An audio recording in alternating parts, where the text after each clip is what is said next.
Tonight, we're going to talk about something that might sound impossible.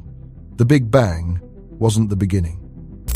According to Sir Roger Penrose, a Nobel Prize-winning physicist, the universe you're living in right now is just one chapter in an infinite story, an endless cycle of death and rebirth, stretching backward and forward through eternity.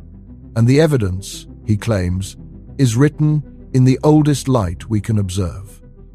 By the end of tonight, you're going to understand why the most powerful telescope ever built keeps finding things that shouldn't exist, and why those discoveries might be pointing us toward a cosmos far stranger than anyone imagined.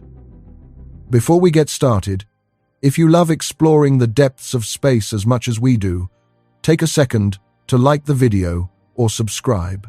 It's a simple action, but it helps this channel reach more curious minds like yours. Now, let's begin. In 2020, Sir Roger Penrose received the Nobel Prize in Physics, not for his cyclic universe theory, for proving that black holes form naturally from Einstein's equations. The Nobel Committee honored decades of rigorous mathematical work, demonstrating that general relativity leads inevitably to singularities, points where space and time break down completely. But Penrose didn't stop there. He kept thinking about those singularities, about what they mean, about what happens when you push physics to its absolute limits. And somewhere in that thinking, he developed an idea so audacious that most physicists dismissed it as impossible. Conformal cyclic cosmology. The universe, Penrose argues, doesn't begin and end once. It cycles, forever. Each universe expands until all matter decays into pure energy, until everything is just photons racing through an empty void. And in that state, something extraordinary happens. Time loses meaning. Scale loses meaning. The infinite future of one universe becomes indistinguishable from the Big Bang of the next. Think about that for a moment. The end becomes the beginning. Our Big Bang wasn't the moment of creation. It was a transition, an explosive handoff from a previous universe that had expanded itself into oblivion. The theory is built on something called conformal geometry, a mathematical framework where you can stretch and squash space-time while preserving certain relationships between angles and shapes.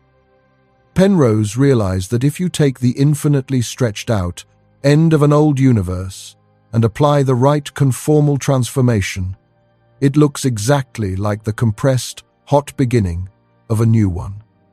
The two states, separated by an eternity of time, become mathematically equivalent.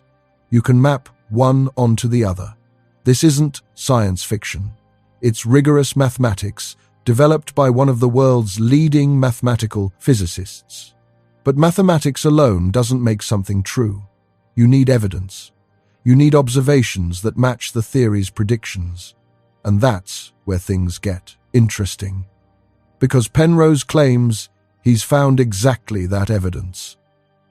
In 2010, Penrose and his colleague Vahe Gurzadian published a paper claiming they'd discovered mysterious circular patterns in the cosmic microwave background.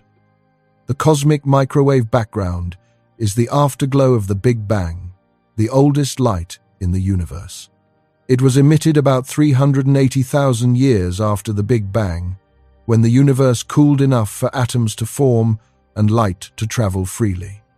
This radiation has been traveling through space for more than 13 billion years. We detect it today as microwave radiation coming from every direction in the sky. It's remarkably uniform, with temperature variations of only about 1 part in 100,000. But within that uniformity, there are tiny fluctuations, hot spots and cold spots that represent the seeds of all the galaxies and structures we see today. Penrose and Gurzadian claimed they found something unusual in this data, concentric circles, rings of slightly lower temperature variation arranged in circular patterns across the sky. These weren't random. They appeared far more frequently than statistical chance would predict. Penrose had a specific explanation for these patterns. He called them Hawking points. In Penrose's cyclic cosmology, the previous universe was dominated by supermassive black holes in its final stages. As that universe expanded toward infinity, these black holes slowly evaporated through a process called Hawking radiation. Stephen Hawking proved in 1974 that black holes aren't completely black. They emit faint radiation and gradually lose mass.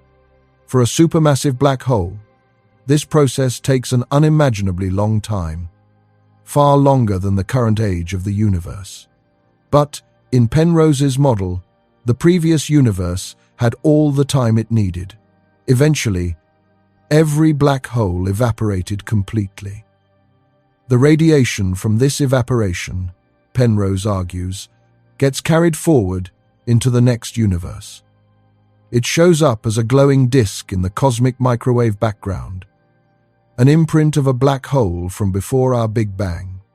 Each Hawking point represents the death of a supermassive black hole in the previous aeon. Penrose claimed these disks should appear roughly the size of the full moon in our sky. And that's what he found in the data from the Planck and WMAP satellites, hundreds of them. Statistical analysis suggested the probability of finding this many circular patterns by chance was less than 1 in 125. If true, this would be direct observational evidence of a universe before ours. Proof that the Big Bang wasn't the absolute beginning.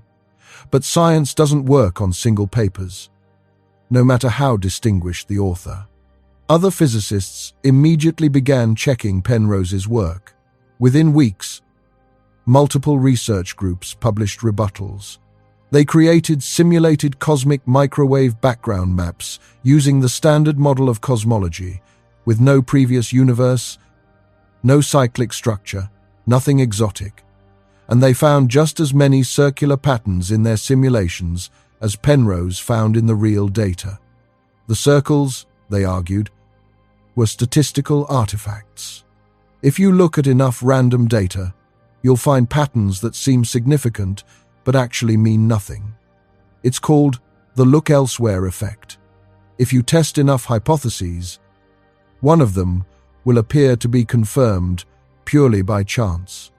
Penrose's analysis, critics claimed, suffered from this problem.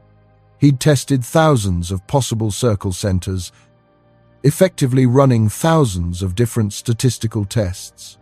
Find enough circles that seem unusual, and you can claim success, even if the underlying data is completely random. Penrose pushed back. He argued that the critics misunderstood his methodology, that the circles he found were qualitatively different from random noise.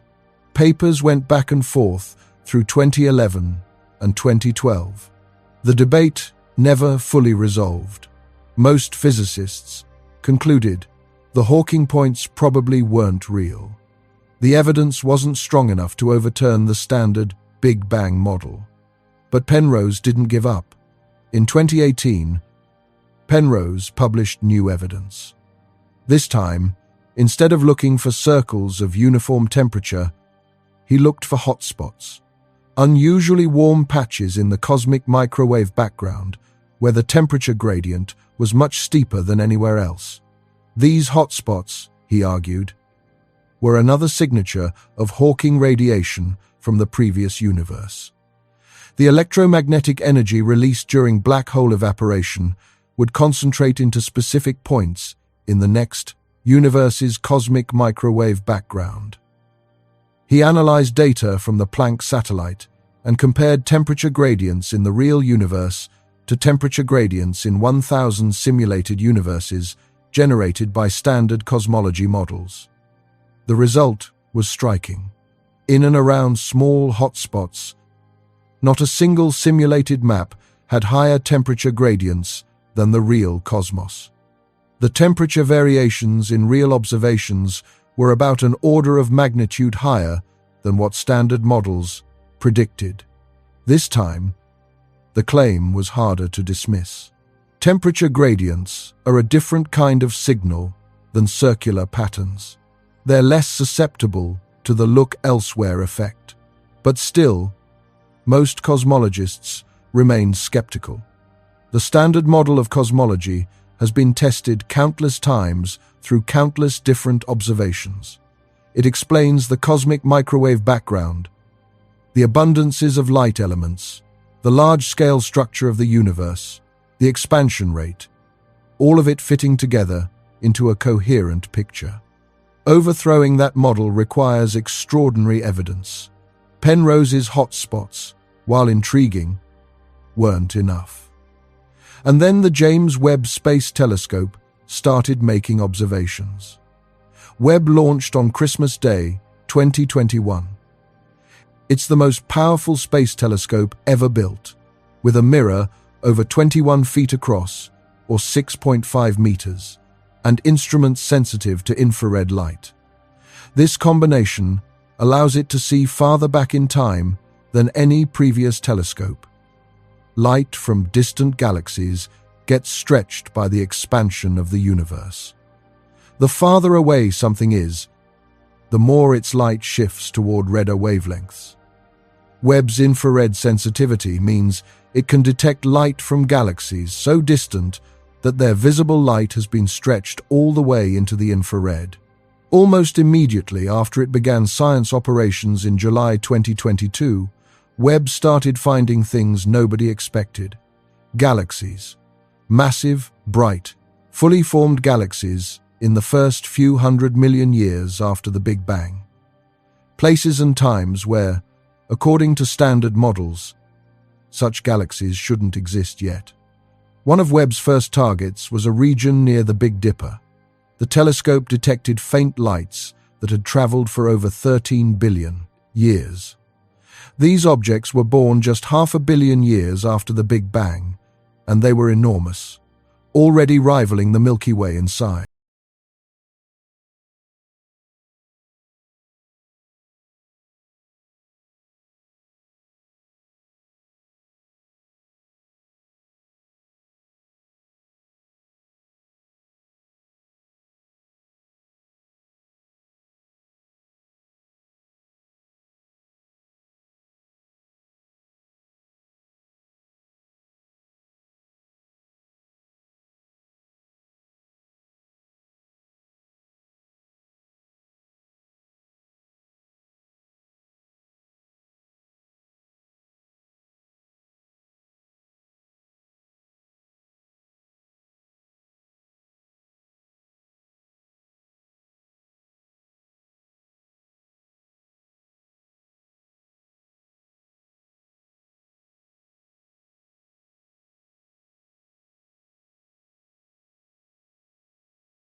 problem might not be as severe as it first appeared. The researchers looked at an era where both telescopes could observe galaxies between roughly 450 million and 750 million years after the Big Bang. If there really were 10 times more massive galaxies than expected in the early universe, Hubble should have seen 10 times more galaxies too. It didn't. This suggested that at least some of the Webb discoveries might be explained within standard cosmology, perhaps with tweaks to how efficiently gas converts into stars. But not all the anomalies disappeared. In January 2026, Webb confirmed the discovery of MOME Z14, a galaxy visible just 280 million years after the Big Bang. This is now the most distant galaxy ever confirmed. Light from this galaxy has been traveling toward us for more than 13.5 billion years. When that light began its journey, the universe was only 2% of its current age. The galaxy is 1,600 light-years across and remarkably luminous. Spectroscopic analysis revealed strong ionized gas emissions, including hydrogen and oxygen. Finding oxygen is particularly surprising. Oxygen is created inside stars when helium fuses together.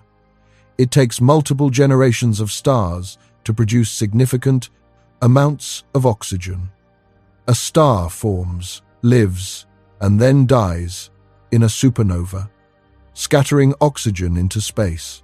That oxygen gets incorporated into new stars, which eventually also die and scatter more oxygen.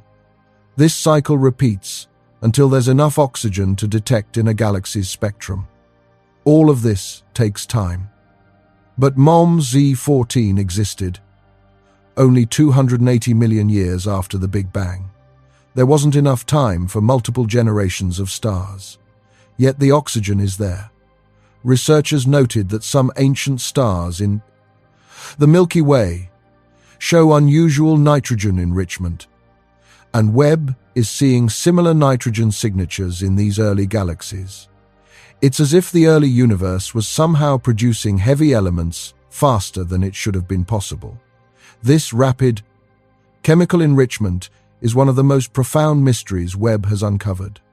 In the standard model, creating heavy elements requires a specific sequence of events. The first stars, called population 3 stars, were made purely of hydrogen and helium.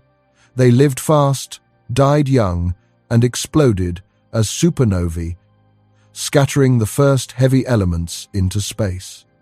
Those elements got incorporated into the next generation of stars, population 2. These stars created even more heavy elements and scattered them when they died.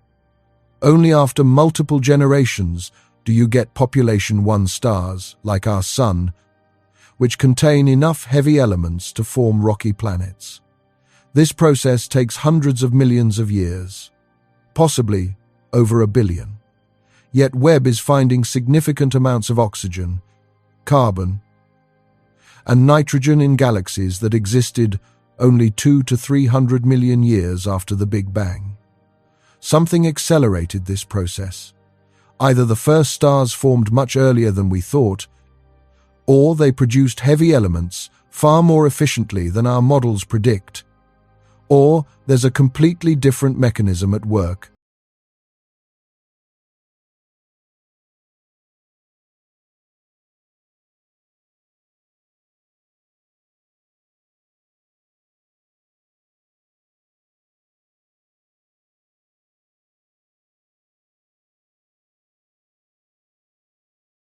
Process continues, helium fusing into carbon, carbon into oxygen, oxygen into silicon, silicon into iron.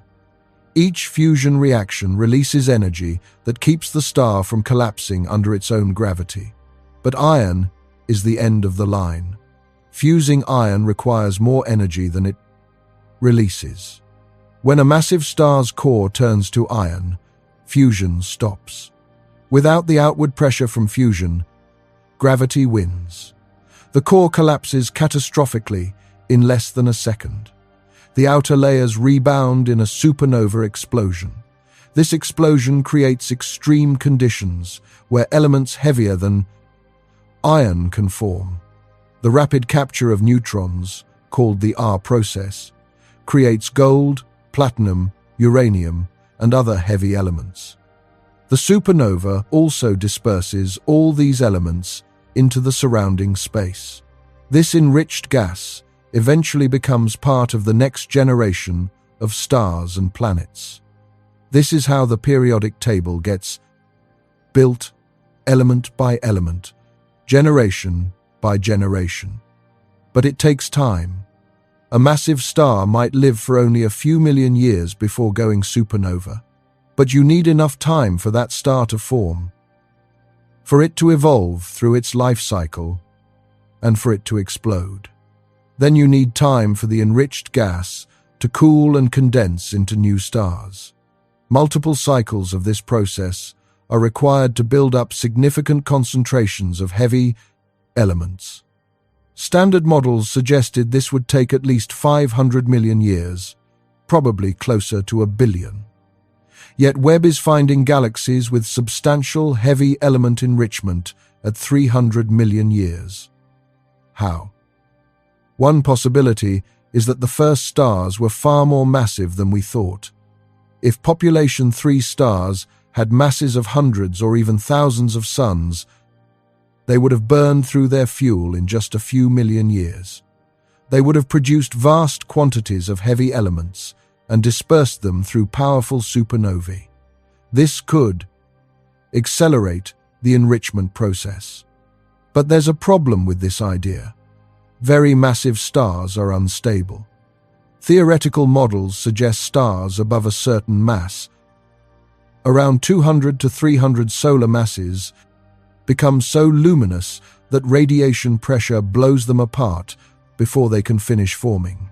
They simply can't exist, unless something about the early universe changed this limit.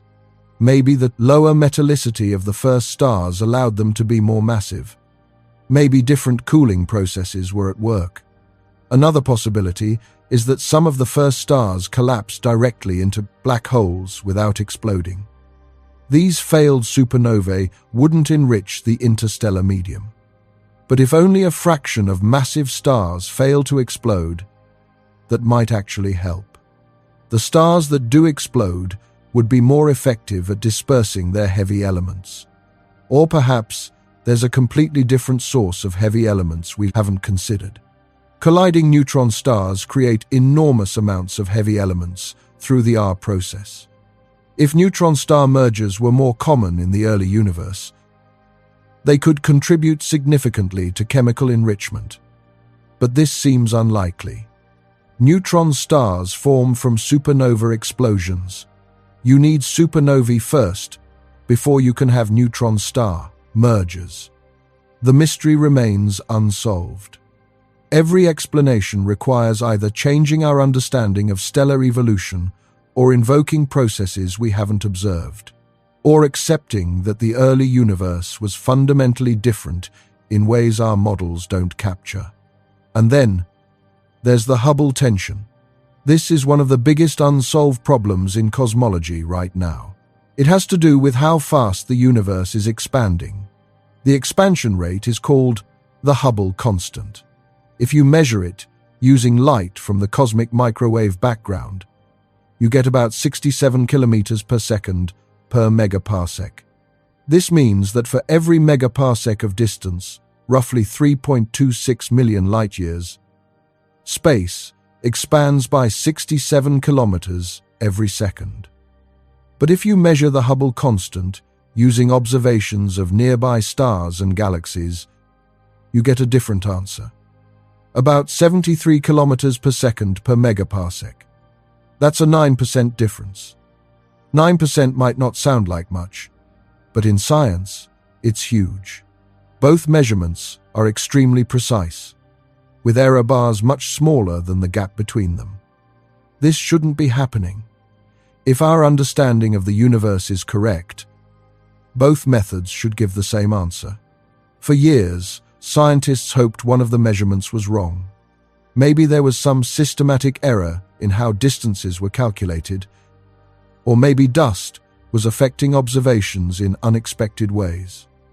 The Hubble Space Telescope made the nearby measurements using pulsating stars called Cepheid variables. These stars change brightness at regular intervals, and the period of pulsation is directly related to their intrinsic luminosity. By measuring how bright they appear and comparing to how bright they actually are, you can calculate their distance. This technique is well established and has been refined over decades, but maybe, critics suggested, there was crowding. Maybe multiple stars were blending together at great distances, making the measurements less accurate. Then Webb started making its own measurements.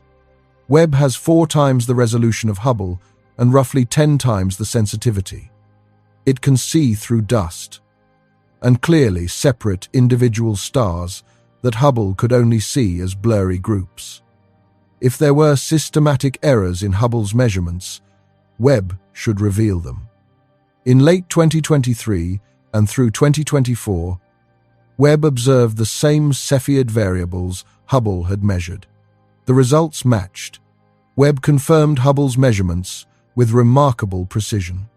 The local expansion rate really is about 73 kilometers per second per megaparsec.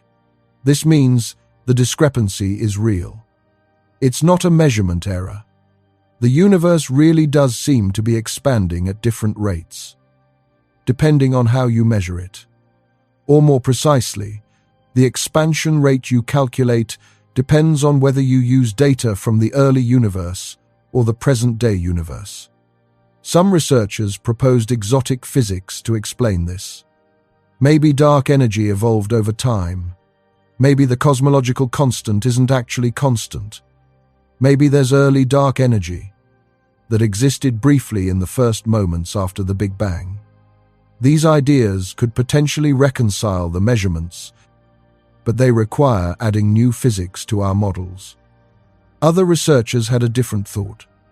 What if the standard model itself is incomplete?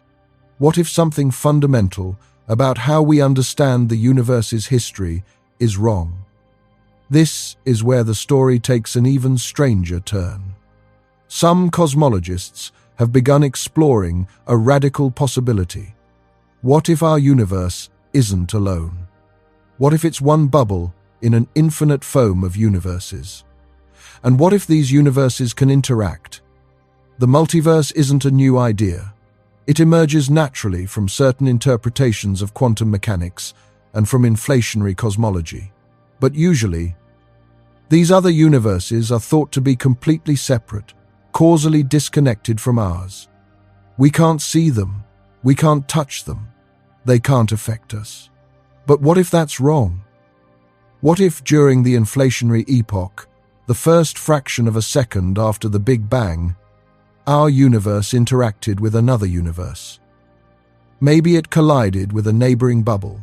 Maybe it was absorbed into a larger parent universe. Maybe it split off from a previous universe in a way that left detectable traces. Mathematical models have been developed to explore these possibilities.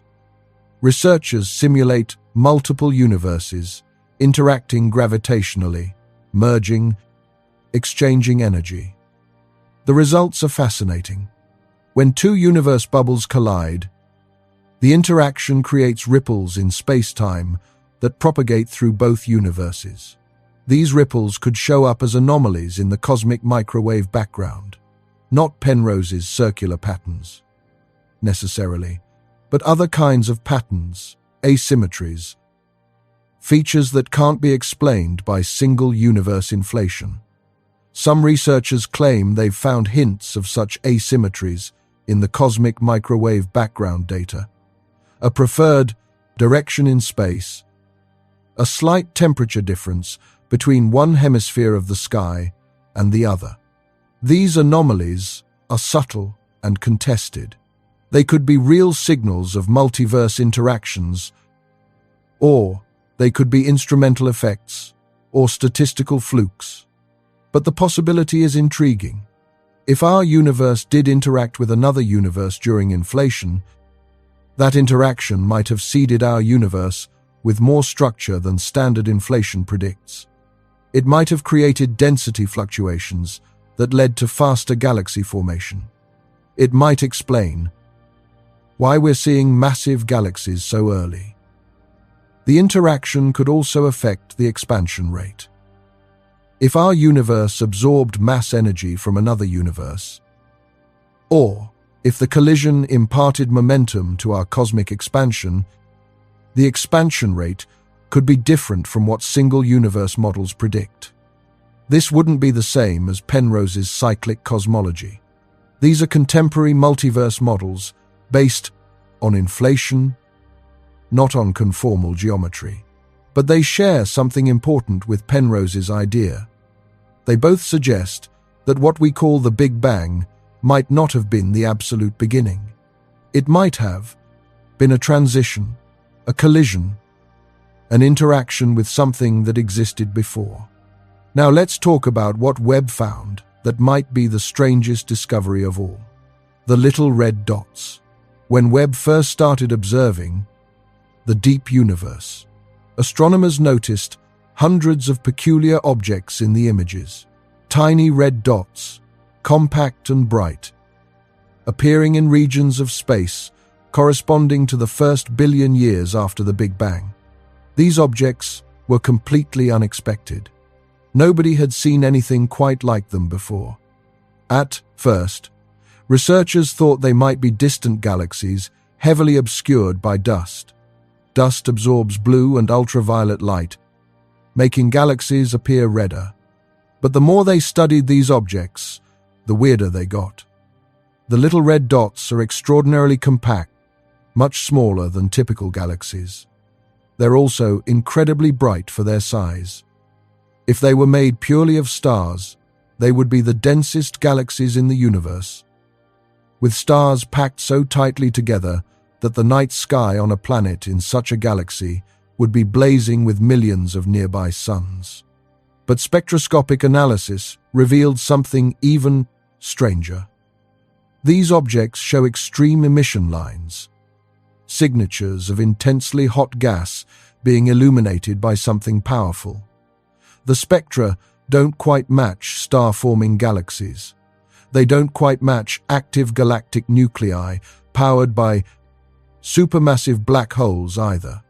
They're something in between, or something entirely different. For over 2 years, astronomers debated what the little red dots could be. Several theories emerged. One idea suggested they might be supermassive stars, objects with millions of times the mass of our Sun. These hypothetical stars would be short-lived, burning incredibly hot and bright before collapsing directly into black holes. They could explain the extreme brightness and the unusual spectral features. Another theory proposed they were young, black holes surrounded by dense cocoons of gas. As the black holes accreted matter, they would heat the surrounding gas to extreme temperatures, producing the observed emission. The gas cocoon would absorb and re-radiate the light, giving the objects their distinctive red appearance. In January 2026, a breakthrough came.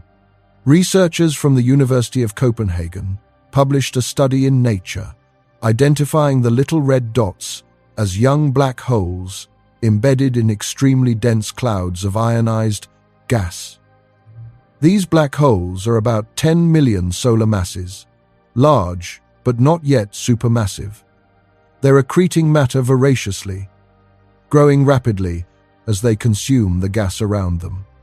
The radiation from this accretion heats the gas cocoon to temperatures of hundreds of thousands of degrees. This glowing envelope is what we're seeing. The reason they appear red is that the dense gas absorbs shorter wavelengths of light, ultraviolet and blue, but allows longer wavelengths, red and infrared, to escape. But here's the problem.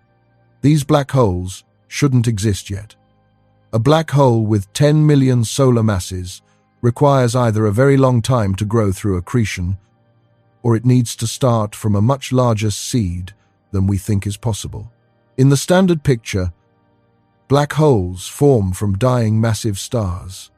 These stellar mass black holes might be 10 to 100 times the mass of the Sun, growing from 100 solar masses to 10 million solar masses through accretion takes hundreds of millions of years, possibly over 1 billion. But the little red dots exist when the universe is only a few 100 million years old. There wasn't enough time for them to grow so large through normal accretion. So where did they come from? One possibility is direct collapse black holes. Under very specific conditions in the early universe, a massive cloud of gas could collapse directly into a black hole without forming a star first. This would create a much larger seed, perhaps 10,000 or even 100,000 solar masses. Growing from 100,000 solar masses to 10 million solar masses is much faster, potentially achievable in the available time. But direct collapse requires very unusual conditions. The gas cloud needs to be pristine, with almost no heavy elements, and it needs to avoid fragmenting into smaller pieces that would form stars. Simulations suggest this might happen in rare regions of the early universe, where conditions were just right. Another possibility is even more exotic. What if some of these black holes are primordial, formed in the first moments after the Big Bang itself? If the early universe had density fluctuations large enough, regions of space could have collapsed directly into black holes when the universe was less than a second old.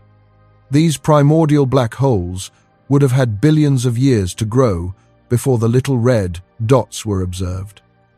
This is speculative. We have no direct evidence for primordial black holes, but they're allowed by physics, and they could solve the problem of how black holes grew so large so quickly. The little red dots raise another question. Where did they go? These objects appear commonly when the universe is between a few 100 million and about 1 billion years old. But after that, they seem to vanish. We don't see similar objects in the universe today. What happened to them? The most likely explanation is that they evolved. As these young black holes continued accreting matter, they eventually consumed or dispersed their gas cocoons. Without the dense envelope, they would appear different. They might look like normal quasars, the extremely bright active galactic nuclei we see throughout the universe. Or they might have quieted down entirely, becoming the dormant supermassive black holes we find at the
The dynamics of galaxy mergers in the early universe might have driven gas towards central black holes at extraordinary rates. These are active areas of research.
Reionized by about 1 billion years after the Big Bang.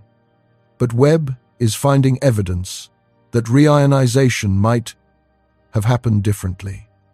In early 2025, Webb observed a galaxy called Jade's GSZ 131 LA. The spectroscopic redshift confirmed it existed just 330 million years after the Big Bang.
contains an already massive black hole just 330 million years after the Big Bang. That raises the same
than they should have. Heavy elements showed up faster than they should have. Cosmic reionization might have started sooner and proceeded faster than models predicted. And the expansion rate doesn't match what our best theories calculate from the conditions of the early universe. None of this proves Penrose's cyclic cosmology. His Hawking points remain controversial, and most physicists don't accept them as real signals. But the accumulation of anomalies suggests something fundamental might be missing from our understanding. Maybe it's just that our models of structure formation are too simple. Maybe dark matter behaves differently on small scales than we thought. Maybe there are feedback processes we don't understand that accelerate galaxy formation and black hole growth. Or maybe the story is stranger. Maybe the Big Bang really wasn't the beginning. Maybe our universe inherited structure from something that came before.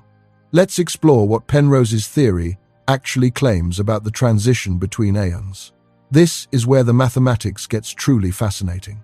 In Penrose's Conformal cyclic cosmology, the key insight is about scale. At the beginning of our universe, at the Big Bang, everything was compressed to an incredibly small size. But scale is meaningful only when you have something to measure against. At the very instant of the Big Bang, before anything existed to provide a reference, the concept of size was undefined. Similarly, at the end of a universe, after all, matter has decayed into massless particles like photons. Scale, again, loses meaning. A photon doesn't experience time or space in the way we do. From a photon's perspective, it's emitted and absorbed in the same instant, even if from our perspective, it travels for billions of years. When the entire universe consists of nothing but photons, there's no clock, no ruler, no way to measure distance or duration. Penrose realized that these two states, the infinitely compressed beginning and the infinitely diluted end, are mathematically equivalent under a conformal transformation. A conformal transformation is a way of rescaling space-time that preserves angles but not distances. Imagine stretching or compressing space and time by different amounts, but in a coordinated way, so that the geometric relationships between angles stay the same. If you apply the right conformal transformation to the infinite future of an old universe, it maps onto the Big Bang of a new universe. The transition is smooth. No singularity, no moment where physics breaks down. Just a continuous evolution from one eon to the next. This requires something specific to happen at the end of each eon. All massive particles must decay or be absorbed into black holes, which themselves eventually evaporate. This is where Penrose's theory requires physics beyond the standard model. In the standard model, protons are stable. They don't decay. Electrons are also stable. But in many extensions of the standard model, protons do eventually decay, given enough time. The current experimental limit on proton decay is something like 10 to the 34 years. If protons decay on timescales of 10 to the 40 years or 10 to the 50 years, we'd never detect it in the lab, but given cosmological timescales, all protons would eventually vanish. Similarly, electrons might lose their mass through some process we don't yet understand. Or they might combine with positrons in the far future, when the universe is so dilute that matter-antimatter pairs can find each other. The key point is that for Penrose's model to work, the end state of each aeon must be dominated by massless particles. Only then can the conformal transformation map the infinite future onto a finite Big Bang. There's another crucial element in Penrose's theory called the Weyl curvature hypothesis. This is about entropy and the structure of space-time. Curvature in general relativity comes in two types: Ricci curvature and Weyl curvature. Ricci curvature is associated with the presence of matter and energy. It's what causes space-time to curve around massive objects. Weyl curvature, different. It represents tidal forces, the stretching and squashing of space-time itself. Penrose argues that gravitational entropy is associated with Weyl curvature, not Ricci curvature. At the Big Bang, the Weyl curvature was essentially zero. The universe began in a state of very low gravitational entropy. As the universe evolves, structures form, black holes grow, the Weyl curvature increases. By the end of an aeon, when supermassive black holes dominate and then evaporate, the Weyl curvature peaks and then decreases again. At the transition to the next eon, the Weyl curvature returns to zero. This is how each cycle resets. The conformal smoothness at the end of one aeon naturally produces the low entropy beginning of the next. No fine-tuning, no special initial conditions, just the mathematics of conformal geometry carrying the universe from one cycle to the next. Critics have raised several objections to this picture. First, the requirement that all massive particles decay is not part of established physics. We have no evidence that electrons decay or lose their mass.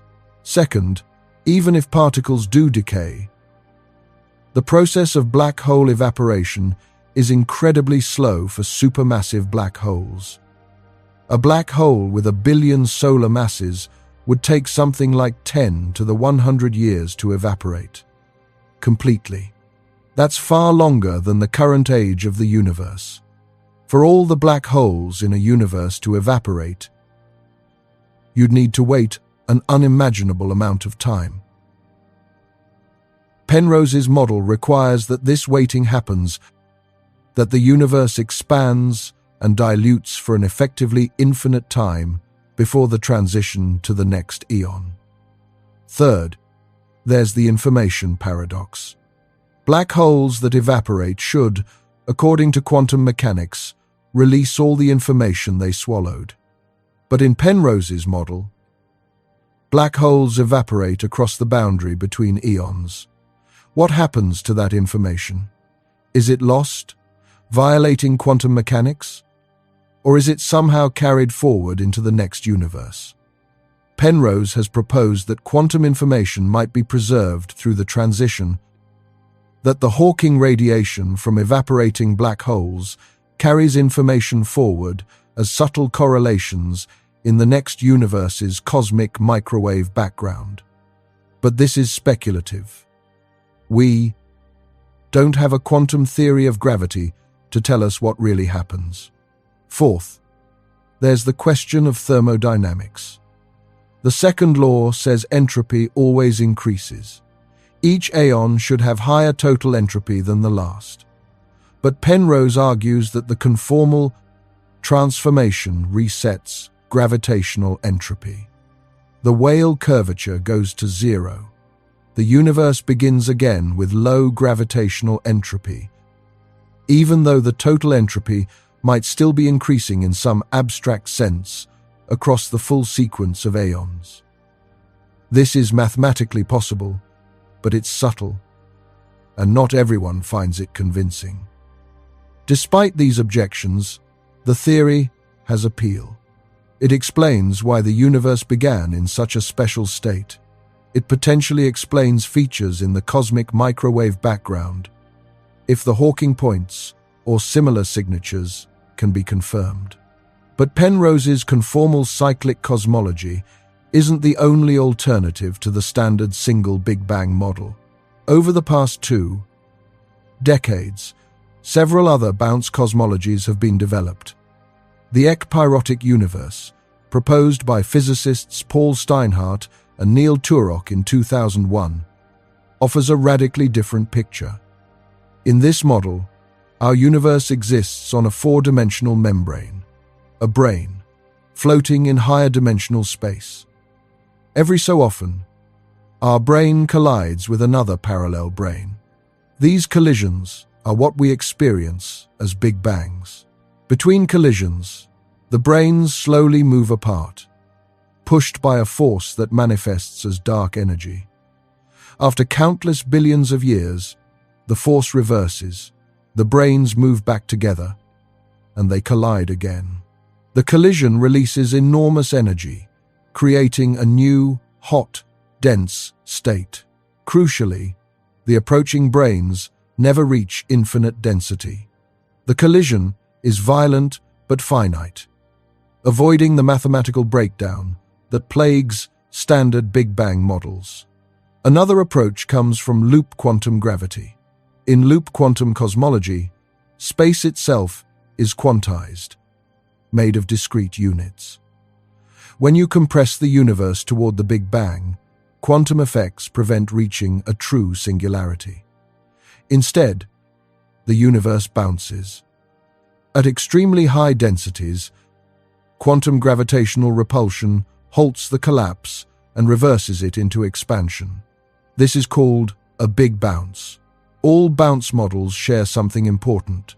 They eliminate the need for an absolute beginning. Time extends infinitely into the past through cycles of expansion and contraction. But they also face the entropy challenge, just like Penrose's model does. Different bounce cosmologies handle it in different ways. What's fascinating is how these different approaches, Penrose's conformal geometry, Steinhardt and Turok's colliding branes, loop quantum gravity bounces, all arrive at similar conclusions from completely different starting points. The Big Bang might not have been a beginning. It might have been a transition, a bounce, a collision, a conformal mapping. What makes Webb's discoveries particularly intriguing is how they might connect to these ideas. If the early universe inherited structure from a previous eon, or cycle, that could explain the rapid formation of massive galaxies. It could explain black holes that grew too large too quickly. It could explain heavy elements appearing earlier than standard models. Think about what inheritance from a previous universe might look like. Penrose argues, Hawking radiation from evaporating black holes carries information forward. In ekpyrotic models, density fluctuations from the previous cycle might survive the brane collision. In loop quantum cosmology, certain quantum correlations could persist through the bounce. Any of these mechanisms could seed the next universe with patterns that accelerate structure formation. This isn't just abstract theory. It has observable consequences. If our universe inherited structure, the cosmic microwave background should show anomalies, not the smooth, nearly random pattern that inflation predicts, but subtle correlations. Patterns that can't be explained by quantum fluctuations alone. Some researchers claim they've found such anomalies, the so-called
initial conditions.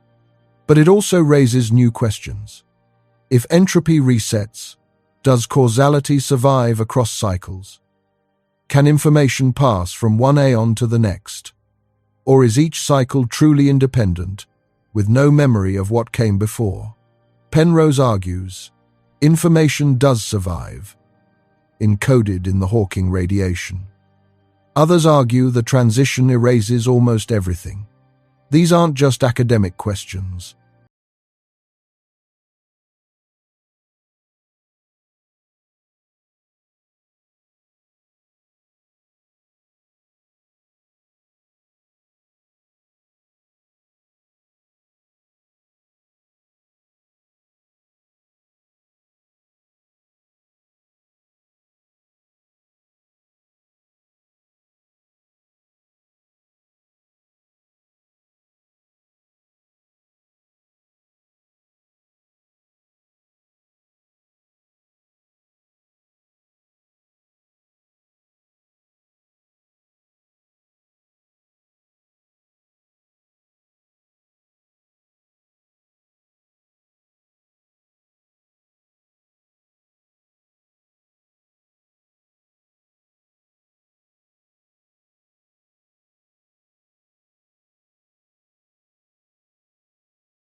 Up as subtle variations in the density of matter and energy in the early moments of our universe. These variations were amplified during inflation or during the early expansion. They seeded the formation of structure, leading to faster galaxy formation than would have occurred starting from purely random quantum fluctuations. This is speculative. Penrose hasn't worked out all the details, but it's a possibility that Webb's discoveries make worth considering. Let's talk about one more Webb discovery that adds to the mystery. In early 2025, researchers announced the discovery of the Big Wheel galaxy. This object exists within the first 2 billion years after the Big Bang. It's a huge spiral galaxy with beautiful, well-defined spiral arms. This is surprising, because galaxies this early should be chaotic. They should be growing through violent mergers, collisions that would disrupt any delicate spiral structure. Spiral galaxies, like the Milky Way, are thought to form later, after things have settled down, after multiple generations of mergers have played out. Yet here's the Big Wheel, with pristine spiral arms, existing when the universe was only 15% of its current age.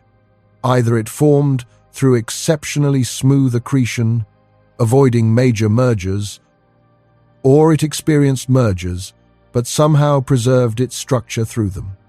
Both possibilities are unusual. Simulations of galaxy formation suggest that mergers almost always disrupt spiral structure, at least temporarily. Over time, the galaxy can settle back into a spiral configuration, but this takes hundreds of millions of years. The big wheel seems to have either avoided this process or recovered from it much faster than models predict. This is yet another piece of evidence that galaxy formation in the early universe doesn't follow the script we've written. There's one more aspect worth exploring before we step back to see the bigger picture: the nature of space-time at extreme scales and what it tells us about cosmic origins. When we observe galaxies at high redshift, we're probing conditions radically different from today. Understanding redshift is crucial. It's how we measure cosmic distances and look back in time. When light travels through expanding space, its wavelength stretches. The amount of stretching tells us how much the universe has expanded since that light was emitted. A galaxy at redshift 13 means the universe is 14 times larger now than when that light began its journey. This has profound implications. The galaxies Webb observes existed in a fundamentally different universe. Smaller, denser, hotter. In such conditions, gravity operates more strongly. Dark matter halos collapse faster. Gas clouds fragment more efficiently. Maybe that's why structure formation proceeded faster than current models predict. But there's something deeper. Observations at extreme redshifts probe the limits of general relativity. Einstein's theory has been tested extensively in the solar system and through gravitational waves. But those are low-energy regimes compared to the early universe. At redshift 14, densities were incomprehensible. Quantum effects might become important. This is where quantum gravity enters. We don't have a complete theory yet. String theory and loop quantum gravity are candidates, but neither is fully developed. What we know is that quantum gravity should produce corrections to general relativity at extreme energies. These corrections might affect early universe evolution. They might alter structure formation rates. Webb's observations might be the first hints of quantum gravitational effects, not through exotic particles, but through subtle modifications to how gravity works at extreme scales. If quantum gravity is important in the early universe, that has implications for cyclic cosmologies. Penrose's model is classical, based on general relativity. But the transition between eons might require quantum gravity. The moment when the universe goes from infinitely dilute to the Big Bang might be where classical physics breaks down. Loop quantum cosmology already incorporates this. Ekpyrotic models invoke string theory. The next generation of cosmological models might need to fully integrate quantum gravity as a fundamental ingredient. This is frontier territory, where cosmology meets quantum gravity, meets observational astronomy, where Webb's discoveries might reveal not just how galaxies formed, but how space-time itself behaves under extreme conditions. So where does all of this leave us? The standard Big Bang model has been the foundation of cosmology for over half a century. It's been tested extensively and has passed nearly every test. It explains the cosmic microwave, background radiation with remarkable precision. It predicts the abundances of light elements, hydrogen, deuterium, helium, lithium, matching observations almost perfectly. It accounts for the large-scale structure of the universe, the cosmic web of galaxies, clusters, and voids. It's a magnificent achievement of human understanding, but Webb is revealing cracks in the foundation. Not fatal flaws, not obvious contradictions, but persistent anomalies that suggest the picture is incomplete. The early universe was different from what we predicted, more active, more structured, more evolved. And the expansion rate doesn't match, no matter how carefully we measure it. These problems might be solved within the framework of the Standard Model. Perhaps we just need to refine our understanding of star formation efficiency, or dark matter behavior, or the details of cosmic reionization. Perhaps the Hubble tension will be resolved when we get better measurements, or when we discover some subtle systematic error we've been overlooking. Or perhaps we need to think bigger. Perhaps the Standard Model, for all its successes, is missing something fundamental about the nature of cosmic origins. Perhaps the Big Bang wasn't the beginning, but a transition. Perhaps our universe is part of a larger multiverse, with interactions that affect structure, formation, and expansion. Perhaps Penrose is right, and the universe cycles through infinite eons, each one seeding the next. It's worth distinguishing between different types of multiverse theories. Some versions of inflation theory predict eternal inflation, where the inflating region never completely stops. Instead, inflation ends in some regions, creating pocket universes like ours, while continuing forever in other regions. This creates an infinite number of universes, each potentially with different physical laws and constants. In this multiverse, everything that can happen does happen, somewhere. There are universes where the electron mass is slightly different, where the cosmological constant is larger, where the laws of physics don't permit atoms to form. Most of these universes are sterile, unable to support complexity or life. We exist in one of the rare pockets where conditions happen to be right. This is called the anthropic principle. We observe a universe compatible with life, because we couldn't exist in any other kind. But many physicists find this deeply unsatisfying.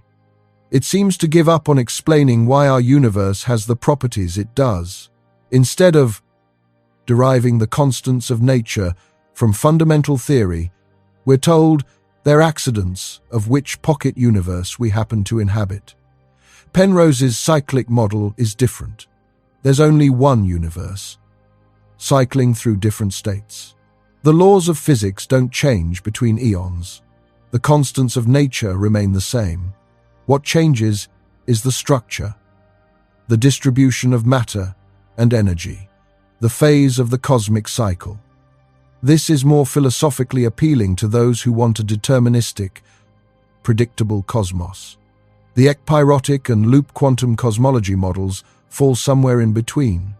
They avoid the singularity of the Big Bang through different mechanisms. But whether they produce one universe or many depends on the details of the theory. What all these alternatives share is a rejection of the idea that existence began at a singular moment. They push the question back. Instead of asking what caused the Big Bang, we ask what caused the previous bounce, or the previous collision, or the previous aeon. But this isn't circular reasoning. It's accepting that the question, what came first, might not have an answer. That time might not have a beginning any. More than a circle has a starting point. This is counterintuitive for human minds. We're used to things having beginnings. Stories have opening chapters. Lives have birth, moments. Projects have start dates. But perhaps the universe isn't like that. Perhaps it's more like a circle, or a cycle, or a wave that's always been oscillating. Physics doesn't require a beginning. The equations of general relativity work just as well with an eternal universe as with a created one. It's our intuition, our narrative-building minds, that insist everything must start somewhere. But the universe doesn't care about our intuitions. It is what it is, regardless of whether it fits our mental categories. This brings us to a crucial point about how science works. Paradigm shifts don't happen because of single observations. They happen when evidence accumulates to the point where the old framework can't accommodate it anymore. The shift from geocentric to heliocentric cosmology didn't happen because of one observation. It happened after decades of mounting evidence that the Earth-centered model required increasingly complicated epicycles to explain planetary motion. Eventually, the heliocentric model became simpler and more elegant. The shift from Newtonian gravity to general relativity happened the same way. Newtonian gravity worked perfectly for most applications, but anomalies accumulated. The precession of Mercury's orbit couldn't be explained. Light bending around the sun during eclipses didn't match predictions. Eventually, Einstein's theory provided a simpler, more comprehensive framework. We might be at the beginning of a similar shift in cosmology.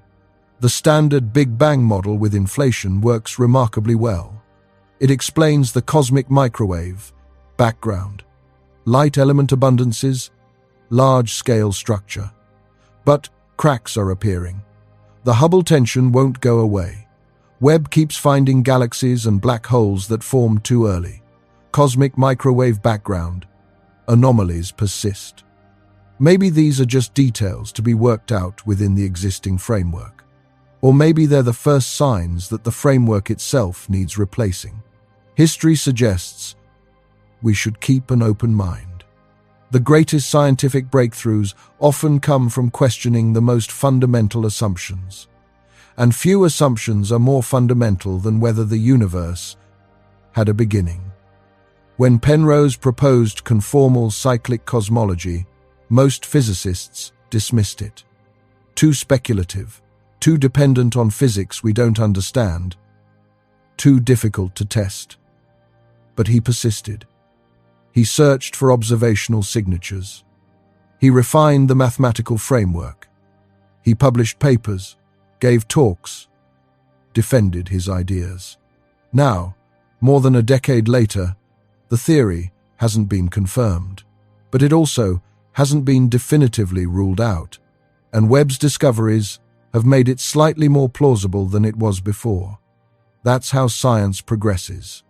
Not through sudden revolutions where yesterday's certainties become today's errors, but through gradual accumulation of evidence, shifting probabilities, evolving understanding. Ideas that seemed crazy become respectable.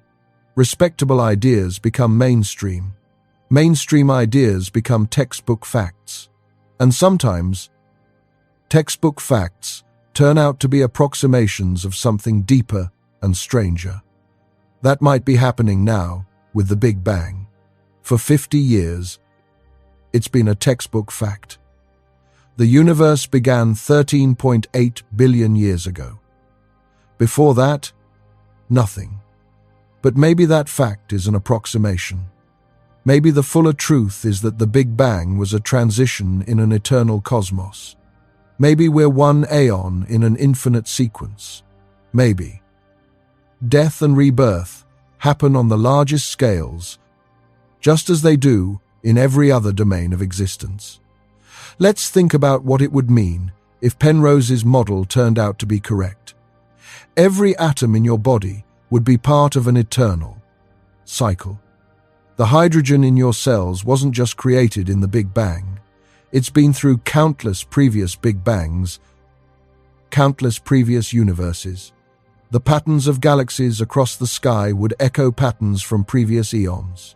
Faint correlations in the cosmic microwave background would be fingerprints of supermassive black holes that evaporated in a universe that ended trillions upon trillions of years ago. Death and rebirth on the largest possible scale. The universe expanding, cooling, stars forming and dying, galaxies merging and drifting apart, black holes growing and eventually evaporating. The expansion continues until everything is diluted into a thin soup of photons and maybe other massless particles. Matter has decayed. Only energy remains. And in that state, time becomes meaningless. A photon doesn't experience time. From a photon's perspective, there is no duration. It exists in an eternal now, when the entire universe consists of nothing but photons. Scale also becomes meaningless. There's nothing to measure against. A universe stretched to infinite size is mathematically equivalent to a universe compressed to a point. This is the essence of conformal geometry. You can map one state onto the other. The infinite future of the old universe becomes the Big Bang of the new one. The transition is smooth, continuous. No singularity, no moment where physics breaks down, just a conformal transformation connecting two eons. But what would this feel like if you could somehow experience it? Of course, you couldn't. By the time a universe reaches its end state, all stars have died, all planets have been destroyed or scattered into interstellar space. All life has long since ceased. Nothing remains but photons racing through an ever-expanding void. But imagine if you could observe from outside, in some higher dimension. You'd see a universe that started dense and hot, filled with particles and radiation. Expansion would begin, space stretching, temperature dropping. Stars would form, galaxies would appear. Structure would emerge from chaos. For billions of years, perhaps trillions, the universe would be vibrant, active, full of light and motion. But gradually, things would slow down. Stars would exhaust their fuel. New star formation would cease as available gas was used up or dispersed. Galaxies would drift apart, carried by the expansion of space, until each galaxy was alone in an ever-darkening void. Within each galaxy, stars would continue to die, white dwarfs would cool. Neutron stars would radiate away their heat. Black holes would dominate.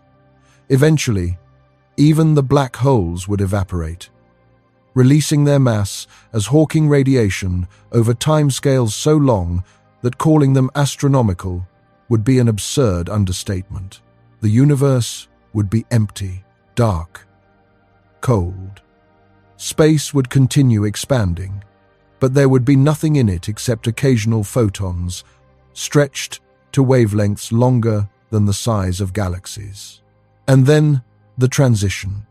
From your perspective outside, you'd see the infinite expansion somehow fold back on itself. The dilute, empty end state would transform into a compressed, hot beginning, not through contraction, not through a reversal of expansion, but through a mathematical mapping that makes the two states equivalent. And then it would begin again. A new eon, a new universe, dense, hot, filled with energy. Inflation, or its equivalent, would smooth out irregularities. Particles would form from pure energy. Nucleosynthesis would create light elements. The cosmic microwave background would be emitted, and the cycle would continue. Whether this is actually what happens, we don't know. Penrose's model is one possibility among several. It's mathematically elegant. It solves certain problems, like the low entropy initial conditions of the Big Bang. But it requires physics we haven't confirmed, like the eventual decay of all massive particles. And it makes predictions, like the Hawking points, that remain controversial and unconfirmed. What we do know is that the universe revealed by Webb is different from what we expected. And when observations diverge from theory, that's when science gets interesting. That's when we have the opportunity to learn something genuinely new. The next few years will be crucial. Webb will continue observing, pushing even deeper into the early universe.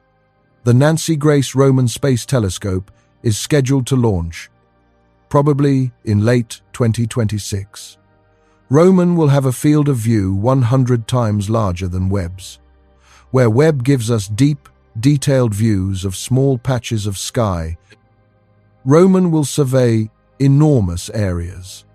This will tell us whether the early massive galaxies Webb has found are rare anomalies or common features of the early universe. If they're rare, maybe they're just statistical flukes, unusual regions where galaxy formation happened faster than average. If they're common, that's a much bigger problem for standard cosmology. The Euclid mission is also gathering data, mapping the large-scale structure of the universe with unprecedented precision. This will improve our understanding of dark matter and dark energy. It might resolve the Hubble tension, or it might deepen it. Ground-based observatories are being built that will complement Webb's observations. The extremely large telescope in Chile will have a 39-meter mirror. The 30-meter telescope, if it gets built, will rival it. These telescopes will be able to study the atmospheres of exoplanets in detail, but they'll also contribute to cosmology, measuring distances and expansion rates with increasing precision.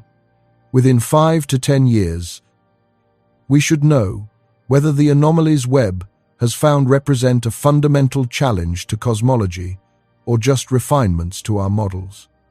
We should know whether the Hubble tension requires new physics or can be explained within the standard model. We should know whether the early universe really was as different as current observations suggest.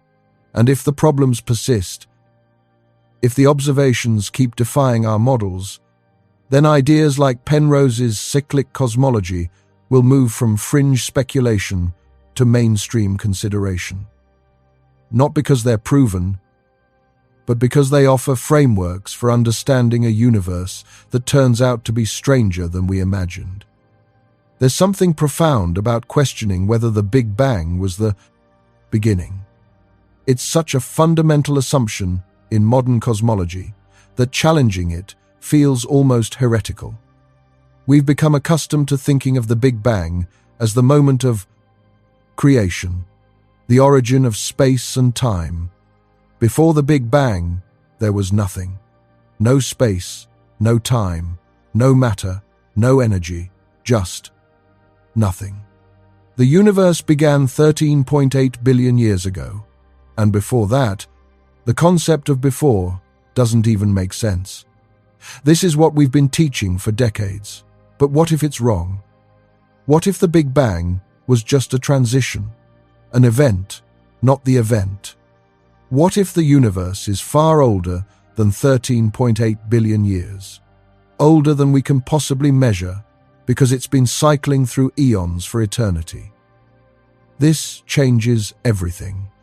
It changes how we think about origins, about existence, about the nature of time itself. An eternal universe has no beginning and no end. It just is. Always has been, always will be. Transforming, evolving, cycling, but never truly beginning or ending. This is both humbling and awe-inspiring. Humbling because it makes our universe, already vast beyond comprehension, just one chapter in an infinite book. Our 13.8 billion years of history becomes a fleeting moment in an endless story. Awe-inspiring because it suggests existence itself is eternal. That reality has always existed in some form and always will. That the cycle of creation and destruction, birth and death, is fundamental to the nature of the cosmos. Let's consider what this means for humanity's place in the universe. For most of human history, we believed Earth was the center of everything. Then we learned we orbit the sun. Then we learned the sun isn't the center of the galaxy. Then we learned the galaxy isn't the center of the universe. There is no center. We're on an ordinary planet, orbiting an ordinary star in an ordinary galaxy. This is called the Copernican principle.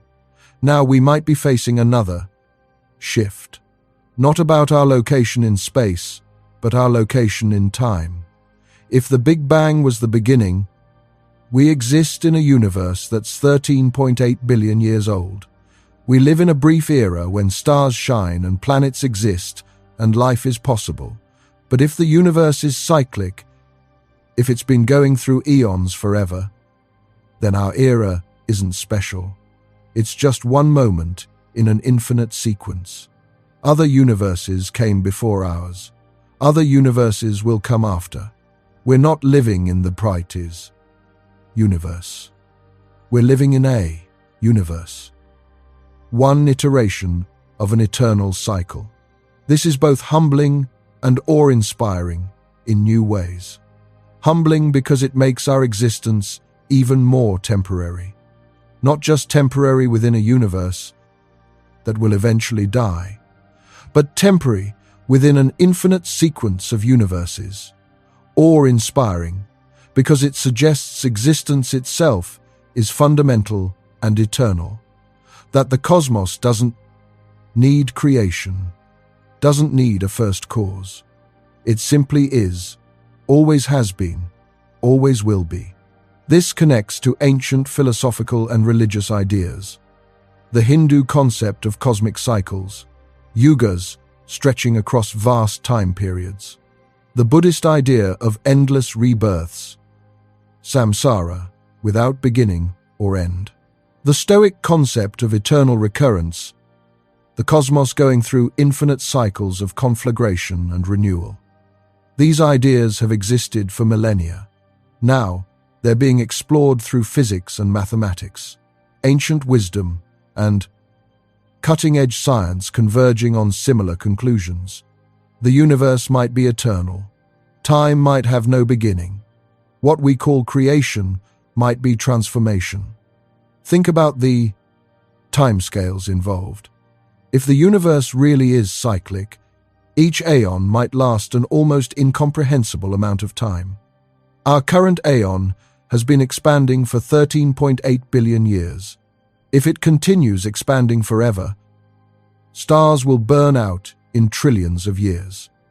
Galaxies will drift apart in hundreds of trillions of years. Black holes will evaporate in 10 to the 100 years. The transition to the next aeon, if it happens, is unimaginably far in the future. Compared to those timescales, human civilization is a blink. Recorded history is about 5,000 years. Modern science is a few hundred years old. We exist in a brief instant, in the early stages of one aeon of possibly infinite eons. This perspective should inform how we think about meaning and purpose. What we do matters to us, to our descendants, to life on Earth. But on cosmic scales, our existence barely registers. This could be depressing. If we're so insignificant, why does anything matter? But it could also be liberating. Free from the burden of cosmic importance, we can focus on what actually matters to us, making life better for ourselves and others, exploring the universe because it's fascinating, creating art and music and literature because it brings joy. The universe doesn't need us to have a purpose. We create our own purpose through our choices and actions. And one of those purposes, for some of us, is understanding where we came from, understanding the nature of reality, pushing the boundaries of human knowledge as far as they'll go. The next decade will be crucial for testing these ideas. Webb will continue observing, going even deeper, finding even earlier galaxies. Each new observation either confirms or challenges our models. The Nancy Grace Roman Space Telescope should launch in late 2026. With its wide field of view, it will survey vast areas of sky, where Webb gives us deep, detailed looks at small regions. Roman will tell us how common these early massive galaxies really are. The Vera Rubin Observatory will conduct the Legacy Survey of Space and Time, 10 years of observations, creating the most comprehensive map of the universe ever made. Billions of galaxies, tracked over time, revealing how structure evolved. Ground-based, extremely large telescopes are under construction. The Extremely Large Telescope in Chile, with its 39-meter mirror. These will complement Webb's observations with different capabilities. They'll study the earliest quasars and black holes. They'll probe the dark ages of the universe, the era before the first stars formed. New gravitational wave detectors are coming online. LISA, the Laser Interferometer Space Antenna, will detect gravitational waves from supermassive black hole mergers. These mergers happened throughout cosmic history. LISA will hear the echoes of black holes colliding billions of years ago. If Penrose is right about black hole evaporation, carrying information across eons, gravitational wave astronomy might provide clues. The cosmic microwave background will be studied with ever greater precision.